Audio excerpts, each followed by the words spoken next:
اللہ تعالیٰ نے قرآن کی ذمہ داری دی ہے، اِنَّا نَحْنُ نَزَّلْنَا الذِّکْرَ وَإِنَّا لَهُ لَحَافِظُونَ، کہ اس قرآن کو زمین پر ہم نے اتارا ہے اور قیامت تک ہمیں اس کی حفاظت کرنی ہے، یہ اللہ کا وعدہ ہے۔ ہم لوگ گویا اللہ کی جماعت ہے، اللہ کے خاص لوگ ہیں، اللہ کے گھر والے ہیں۔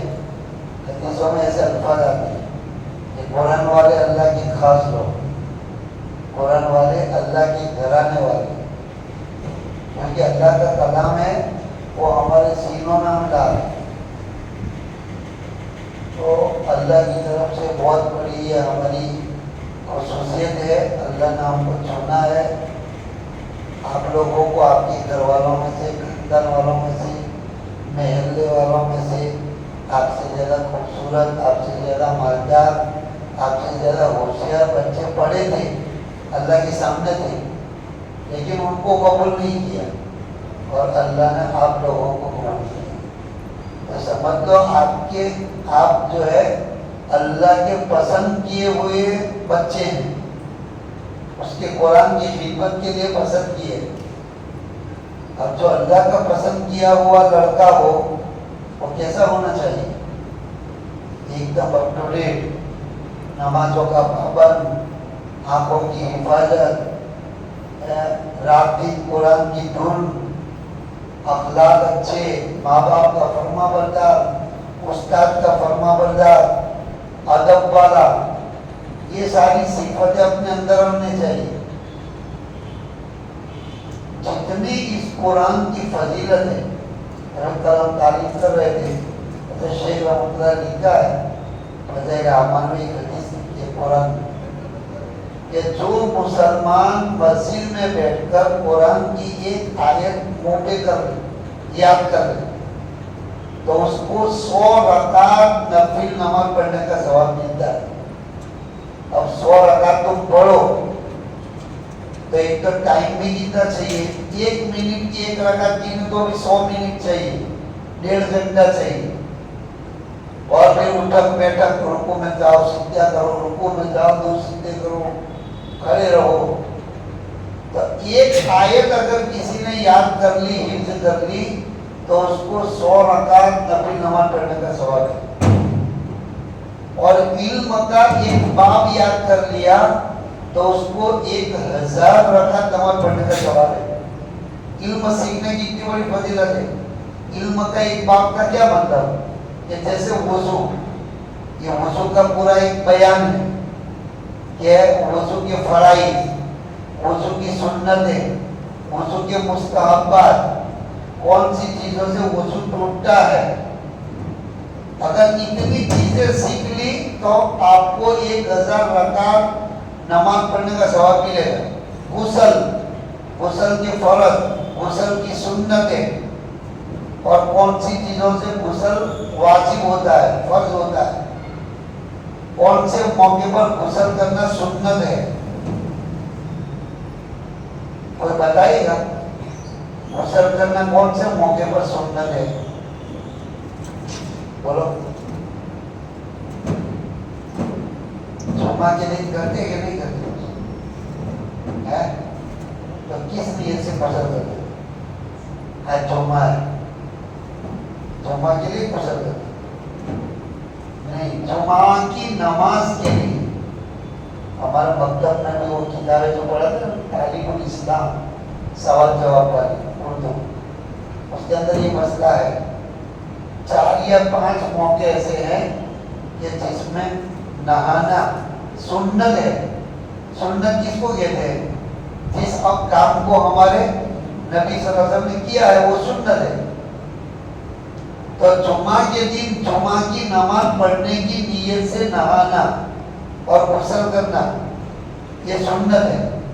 پھر دونوں عیدوں کے دن، عید ہے اس کے لیے نہیں کہ بھائی نہاؤ اور نئے کپڑے پہنو، عید کے دن جو ہم نہاتے ہیں اور غسل کرتے ہیں وہ عید کی نماز پڑھنے کی نیت سے غسل۔ تو رمضان عید، بقرعید اور جمعہ کا دن، اور کون سے موقع پر سنت ہے؟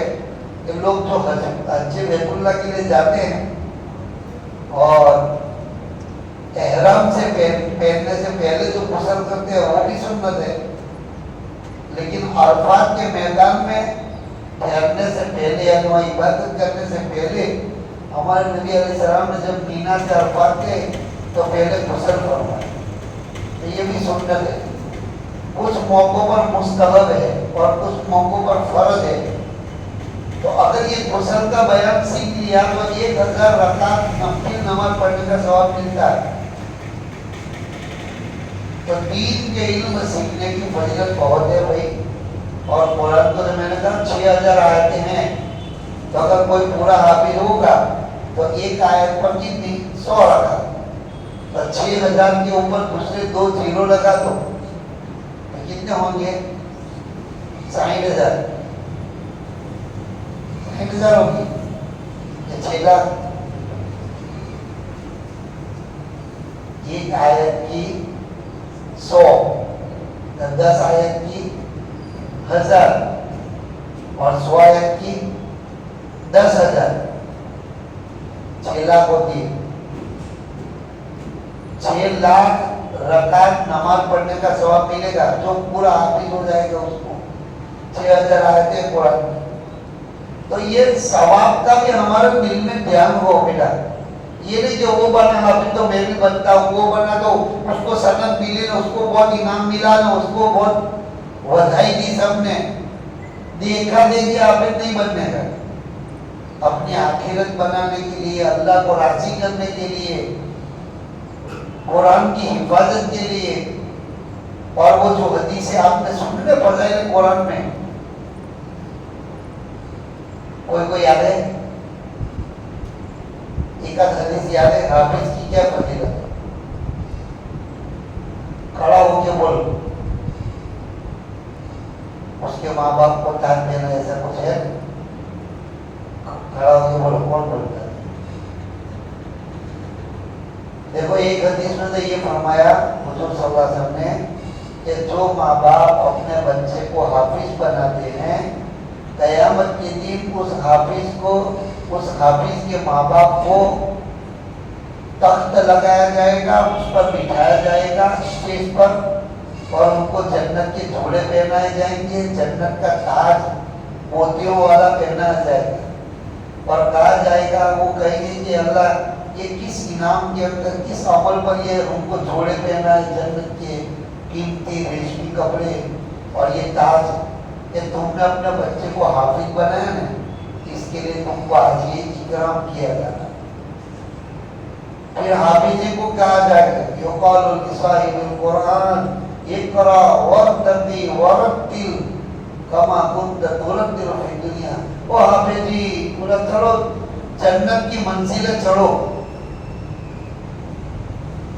پڑھتا جاؤ چڑھتا جاؤ، پڑھتا جاؤ چڑھتا جاؤ، اور ٹھہر ٹھہر کر پڑھ، جیسا کہ دنیا میں ٹھہر ٹھہر کر ترتیب کے ساتھ پڑھتا ہے۔ تیرا آخری درجہ وہاں ہوگا جہاں تیری آخری آیت پوری ہوگی۔ پھر ایک حدیث میں ایسا ہے کہ ادھر بیٹا چڑھے گا، بیٹا پڑھے گا ایک آیت اور باپ کا درجہ بلند ہوگا۔ ایک حدیث میں فرمایا کہ جو حافظ قرآن حافظ بنے گا اور اس پر پوری زندگی عمل کرے گا، یہ نہیں کہ حافظ بننے کے بعد داڑھی بھی مڈا رہا ہے، حافظ بننے کے بعد نمازوں کا بھی ٹھکانہ نہیں، حافظ بننے کے بعد ٹی شرٹ میں جینس پہن کے پھرتا ہے، حافظ بننے کے بعد موبائل میں گندی چیزیں دیکھ رہا ہے، ایسا حافظ نہیں۔ ایسا حافظ تو قیامت کے دن پورا قرآن بھول جائے گا، بلکہ ایسے حافظ کے بارے میں تو خطرہ ہے کہ بندے کو کلمہ بھی نصیب نہیں ہوگا۔ جو عمل نہیں کرتا نا، بے عمل حافظ، خالی نام کا حافظ، بھلے میں کتنا قرآن پکا ہے اس کو، لیکن فرض نماز نہیں پڑھ رہا ہے، تلاوت نہیں کر رہا ہے، جھوٹ بول رہا ہے، داڑھی مڑا رہا ہے، بد نظری کر رہا ہے، تو پھر ایسے حافظ کو جنت میں درجات جو کیا ملیں گے؟ مرتے وقت ہو سکتا ہے مرنے سے پہلے اللہ ایمان بھی چھین لے اور قرآن بھی چھین لے۔ ایک قصہ ایک بزرگ سنا رہے تھے کہ ایک اللہ والے طواف کر رہے تھے مکہ میں لوگوں کے ساتھ، تو ایک آدمی بس ساتوں چکر میں یہی دعا میں اللہ ایمان پر خاتمہ دیو، اللہ ایمان پر خاتمہ نصیب فرمائے، اللہ مرتے وقت کلمہ نصیب فرمائے. وہ بزرگ بھی اس کے ساتھ ساتھ چکر لگا، 7 چکر پورے، طواف پورا ہوا، 2 رکعت نماز پڑھی. تو اس کے انتظار میں وہ بزرگ بیٹھے رہتے، اللہ پوچھو تو کرا ایک کا دعا کیوں مانگ رہا ہے؟ دعائیں تو بہت ساری ہے، اس کے ماں باپ کے لیے مانگے، بیوی بچوں کے لیے مانگے، پوری امت کے لیے مانگے، تندرستی مانگے، روزی کی برکت مانگے، بہت دعائیں. پر یہ تو 7 چکر میں ایک کا دعا، اللہ مرتے وقت کلمہ نصیب کیجیے. تو پھر بعد میں اس کو پوچھا کہ بھائی ایک دعا کیوں مانگ رہا ہے؟ کہا میرا صدقہ بھائی حافظ قرآن تھا اور مسجد میں باقی صاحب تھا، لیکن وہ کیا کرتا تھا، بلکہ مسجد حرام کی بات کر رہا تھا، وہاں مکہ میں مسجد ہے کہ وہ عورتوں کو بہت دیکھا کرتا تھا، یا جو عمرہ کرنے آتی تھی طواف پر تو عورتوں کو بری نظر سے دیکھا کرتا. تو اس بد نظری کی وجہ سے مرتے وقت جب وہ بیمار ہوا، مر رہا تھا، تو قرآن منگوایا گھر والوں کے پاس کہ قرآن لاؤ، اور قرآن زور سے دیوار پر پٹکا اور یوں کہا کہ تم سب گواہ رہو قرآن سے میرا رشتہ کٹ چکا ہے. اور پھر ڈچکی آئی اور روح نکل گئی. حافظ قرآن تھا اور کہتے مکے میں مسجد حرام کا باقی مؤذن صاحب تھا، لیکن عمل نہ کرنے کی وجہ سے اللہ نے دونوں چیزیں چھین لی، ایمان بھی چھین لیا اور قرآن بھی چھین لیا. اور انشاءاللہ اگر قرآن کے ساتھ دوستی رکھو گے. چلو ایک بات مجھے یاد ہے، تمہاری یہاں چھٹی جمعہ کو ہوتی ہے، جمعہ کے دن مدرسے کی چھٹی ہوتی ہے، بولو نا جمعہ کو. جمعہ کے دن کس کی چھٹی؟ جب فجر کی نماز کی چھٹی کس کی ہوتی ہے؟ کھڑے ہو جاتے ہیں. ایمانداری سے دیکھو اللہ کے گھر میں بیٹھے، جمعہ کے دن فجر کی نماز کے وہ کون سویا رہتا ہے؟ ذرا کھڑے ہو جاؤ. وہاں بھی میں نے کھڑے کیے کوثر میں. ایمانداری سے کھڑے ہو جاؤ. فجر کی نماز کے وقت جمعہ کے دن کون سویا رہتا ہے؟ یہ سب آتے ہیں نا، تم لوگ پڑھتے ہر جمعہ فجر میں آتے پابندی سے. کر رہے مولانا یہ دیکھو آپ کے ہیروں کے چہرے دیکھ لو ذرا، اب آئندہ جمعہ سے ذرا ان کی فکر کرو. عام طور پر ٹیچر استاد کی بھی نظر نہیں رہتی، جمعہ کی چھٹی ہوتی ہے نا تو پتہ نہیں چلتا کون آتا ہے کون نہیں آتا. بہتر ہوتا ہے. یہ میں نے تم کو شرم دلانے کے لیے کھڑا نہیں کیا، احساس دلانے کے لیے. ہم کیا نماز کو قضا کرنے کو گناہ نہیں سمجھتے؟ بلا روز کو آتے ہیں یا فجر سے پہلے آ جاتے ہیں. جب روز آتے ہو تو فجر کی نماز میں جمعہ کے دن کیوں نہیں آتے؟ جمعہ کے دن بھی اپنے ماں باپ کو بولو کہ ہم کو جلدی اٹھا دو. بھلے میں سبق سنانے کا نہیں ہے، مدرسے کی چھٹی ہے، آج کی تھوڑی چھٹی ہے. اگر ہر جمعہ کو فجر کی نماز ہماری قضا ہوگی تو کتنا بڑا نقصان ہوگا. ایک فرض نماز چھوڑنا جو ہے نا، دارو پینے سے بڑا گناہ ہے، زنا کرنے سے بڑا گناہ ہے، چوری کرنے سے بڑا گناہ ہے، بلکہ کسی کا خون مرڈر کرنے سے بھی بڑا گناہ ہے ایک فرض نماز چھوڑنا. پوچھو تمہارا استاد یا ہمارے جو ہوتے ہیں مولانا اسماعیل صاحب، مولانا عثمان صاحب بھائی، جب اجتماع میں آتے ہیں تو پورے گجرات میں اجتماع میں بیٹھتے ہیں تو سب وہ جماعت کے ذمہ داروں کو ایک سوال کرتے ہیں کہ تمہارے گاؤں میں، تمہاری بستیوں میں ایک بستی ایسی بتا دو جہاں 100% 5 ٹائم کی نمازی ہے. کوئی بھی کھڑا نہیں ہوتا. پھر پرسنٹیج نکالتے ہیں تو بھائی چلو بروڈا والوں تم باہر کالونی میں رہتے، باہر کالونی میں کتنے % نمازی ہیں؟ تو 4 پڑھنے والے تو بہت ہوتے ہیں، لیکن 5ویں جو فجر کی نماز امپورٹنٹ نماز ہے. اگر ایک دن بھی تم ہفتے میں فجر کی نماز قضا کرو گے نا تو پورے ہفتے کی خیر و برکت سے تم محروم ہو جاؤ.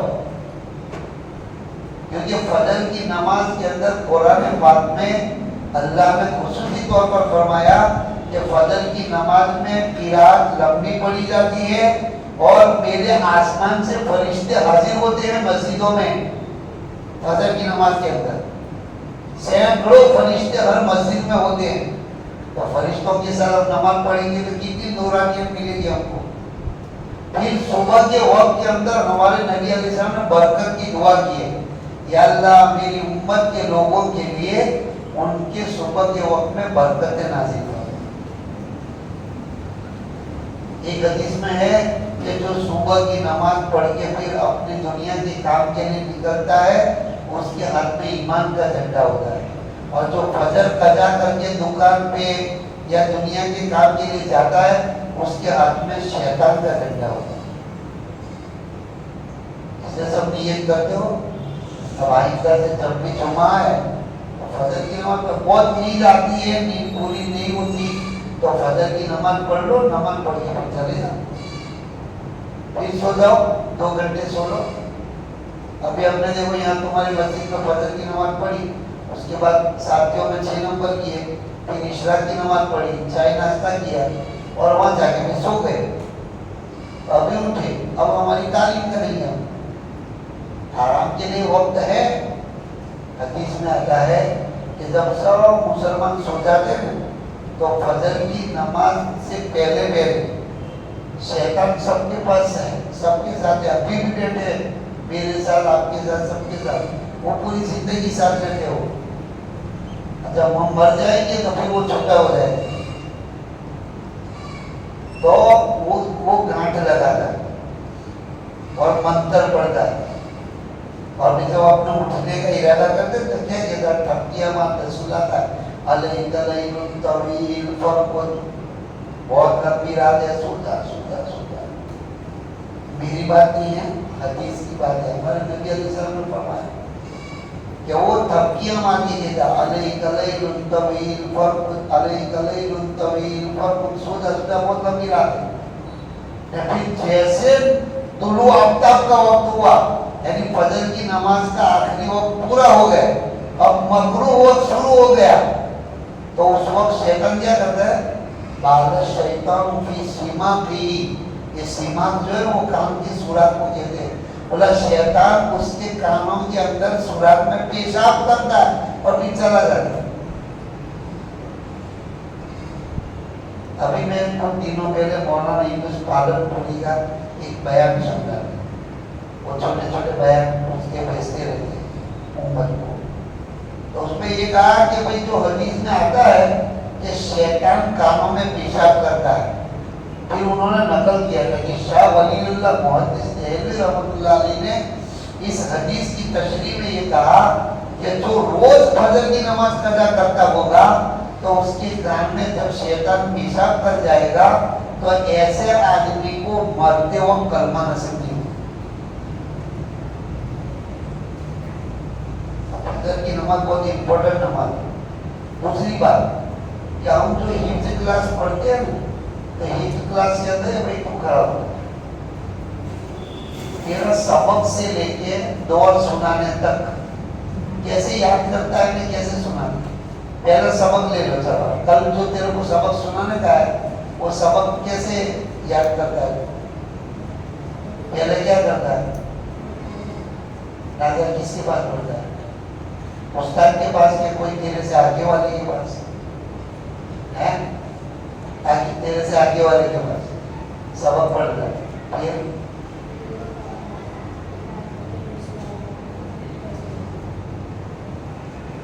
اسی وقت مدرسے کو, پھر رات کو مغرب میں کسے یاد کرتا ہے, ایک ایک آیت یاد کرتا ہے, رٹ کے یاد کرتا ہے. دیکھو سبق یاد کرنے کا طریقہ وہ ہے بیٹا, جن کا ناظرہ جتنا پکا ہوگا نا اتنا جلدی یاد ہو جائے گا.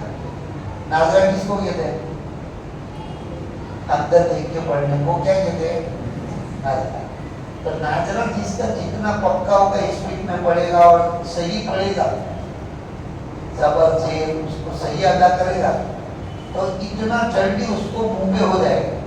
کہ بہت سارے لوگوں کو ہم دیکھتے کہ وہ حافظ نہیں ہوتے, لیکن یاسین شریف ہے روزانہ پڑھتے ہیں, سالوں سے پڑھتے ہیں, تو ان کو منہ پہ ہو جاتی, یاد ہو جاتی. بہت سارے ہر جمعہ کو سورہ کہف پڑھنے کی عادت بچپن سے ان کی ہوتی ہے, سورہ کہف بھی ان کو منہ پہ ہو جاتی, یاد ہو جاتی. اندر دیکھ کر پڑھنے سے وہ رکھتے نہیں ہیں,